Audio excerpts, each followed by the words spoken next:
Hi friends, అందరూ ఎలా ఉన్నారు? ఈరోజు మనం హోటల్ స్టైల్ దోశని ఎలా ప్రిపేర్ చేసుకోవాలో చూస్తాము.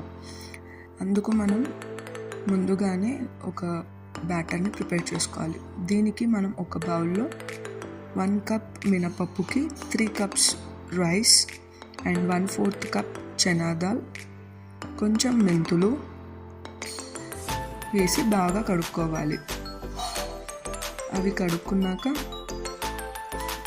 కొన్ని వాటర్ వేసుకొని ఒక 6 to 8 అవర్స్ నానబెట్టుకోవాలి.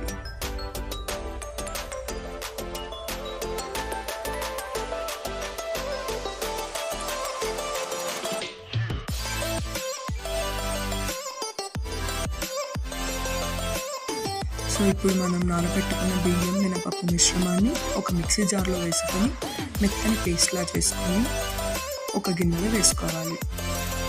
ఈ గిన్నెను మనం రాత్రంతా ఫర్మెంటేషన్ అవ్వడానికి పెట్టాలి.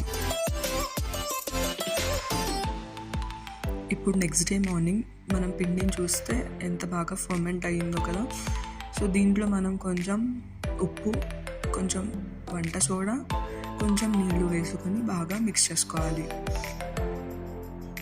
ఇప్పుడు దోశ పెన్నాన్ని బాగా హీట్ అవ్వనివ్వాలి.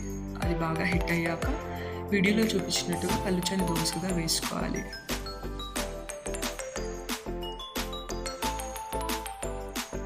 ఇప్పుడు బాగా అది ఎర్రగా మారాక ఇంకోవైపు కూడా తిప్పుకోవాలి.